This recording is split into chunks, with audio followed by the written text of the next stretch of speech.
Hi everyone, this is Sarah, the Catholic Homemaker. Today I want to discuss about preparations for Lent this year in 2020. First of all, welcome to my channel to everyone, and for those of you who haven't subscribed yet, I hope you will consider subscribing to my channel so we can continue to grow this community. Also hit the thumbs up button if you like this video, and share and comment below any advice you have on best way to prepare for Lent, or just any other advice you want to share about Lent preparations.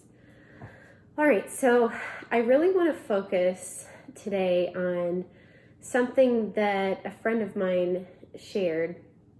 First of all, the three key themes of Lent are prayer, fasting, and almsgiving. So my advice is to include a component of those in all of your Lenten preparations and sacrifices this year. So how can you make your prayer life better? How can you fast?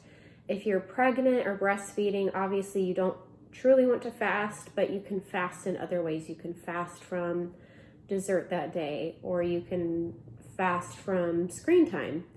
There's many different ways you can fast. In almsgiving, you can give of your time or your treasure to people, to those who are in need. It could just simply be your neighbor or just somebody you know in need, whatever it is. So the thing that my friend shared is that every Lent, she thinks about three aspects in her life that she needs to sacrifice or do better in some ways.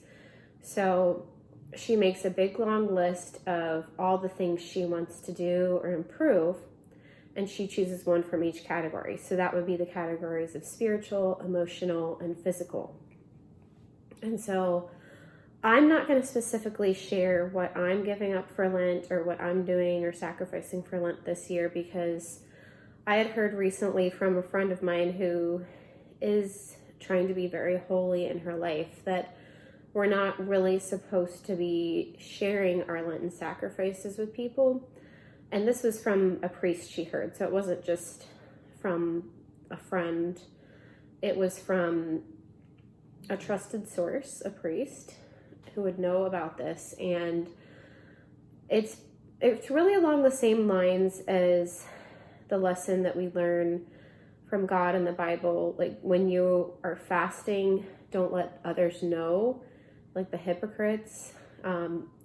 Wash your face, dress in your best clothes, and anoint your head with oil.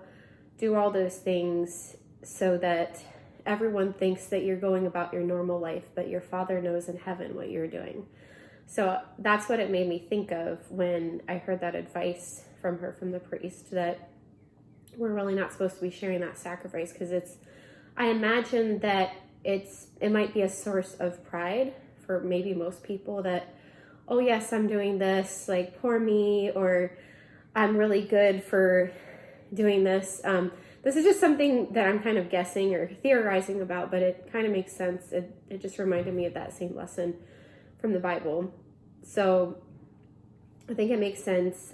It doesn't mean that you can completely hide it. Like, if in order to be accountable, sometimes you might need to clue somebody into what you're doing, whatever that might be. If you are, say, like, you're really struggling, you are really trying to give up sweets, and that is a huge sacrifice for you, and somebody keeps pushing it on you, that might be an instance where you could say, like, hey, maybe you don't even have to say, I'm doing this for Lent. I'm really trying to do this as a sacrifice for God, or just to do something better in my life. I would just appreciate it if you would respect that.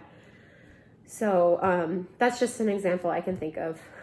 But I understand the overall point of not wanting to share it. So I have some ideas. I won't share specifically what I'm doing, but if you're looking for specific ideas, I think the first thing where it's a good start is to examine your own conscience and to see what areas of my life am I struggling with the most in my sins.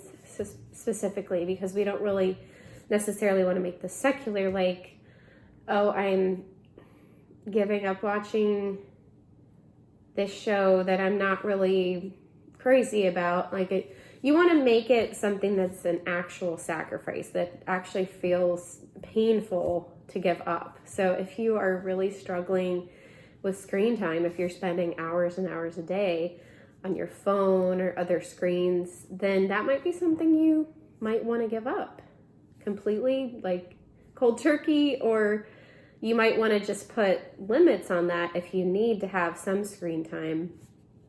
And I'm talking about an actual need, not a want. But if you do have needs for that, then you could just simply put limits on that. Or some people are able to completely give it up cold turkey. I know Matt Fradd, I think it's the month of August every single year, he gives up. And there's a secular guy, Dave Rubin, who actually does the same thing, the very same month. It's kind of funny. They have that very same coincidence, and they interviewed each other. So they do that every year, and the whole month of August, they don't have any screens at all. And that's a huge sacrifice. So if you're able to do something like that, that would probably be a huge sacrifice. But from the interview I've heard with them, it has a lot of benefits to it as well. And you actually start having time for other things that you didn't have time for before. So that's an idea. If, again, sweets is a big thing for you, and that's truly something that's painful for you to give up, then yeah, do that. Also, in your prayer life, if you aren't praying the rosary daily, then I think that's a really great thing to do for the prayer aspect or the spiritual aspect of Lent, that you could pray the rosary daily, or even do the 54-day rosary novena. Start that during Lent. That is a truly amazing novena that I have seen miracles happen from.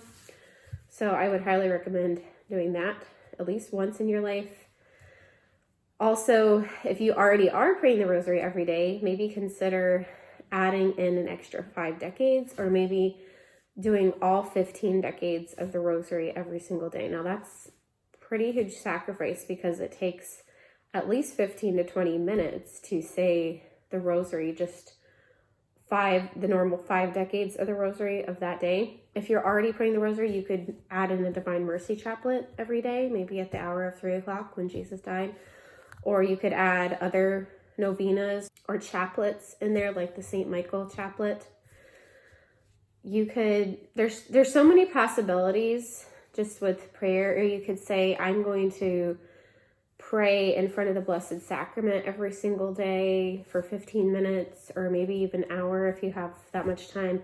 I'm going to go to daily Mass every day. I've talked to a number of daily Mass, Catholic daily Mass goers, of course, and all of them say the same thing, that it's just helped them to become more holy in their lives. That is something that I was thinking about personally for doing for Lent, and I just ended up choosing something else because I just didn't think it was realistic for me in this point in my life. I'm a stay-at-home mother of 2 little ones, about to be a 3rd little one in a few months, and I just, with everything that we do, all the responsibilities that I do, I just don't think it's a realistic goal for me, at least this year. Maybe someday in the future, but I just don't want to fail at it, so that's why I didn't choose that. And final thing about the rosary, I just want to keep highly recommending that as a daily tool, because it is an amazing tool that you can use to get rid of your vices or sins. Personally, in the past, there have been certain sins I have struggled with, and I just thought it was a matter of willpower. And unfortunately, at the time, I just did not realize that I wasn't asking for God's help, and that's what I needed to do.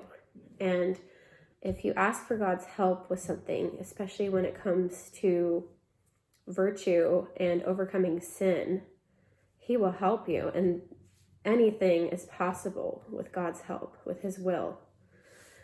So I will just keep recommending that. Like, always ask for God's help if you're struggling with something, but then consider adding in the rosary, because it is a powerful device to become more virtuous and get rid of sin in your life. I hope you have found this to be helpful. Before I go, I also want to say I have a number of recipes on my blog that can be Lenten meals. And I have a link to my blog post in the description box. So make sure you check out the blog post, because at the end of the blog post, I have a list of all these different recipes I have on my blog that are Lenten meals. And if you're looking for ideas of what to cook during Fridays, Ash Wednesday, or Good Friday, check out that list. I hope you have a wonderful week, and may God bless you and your families.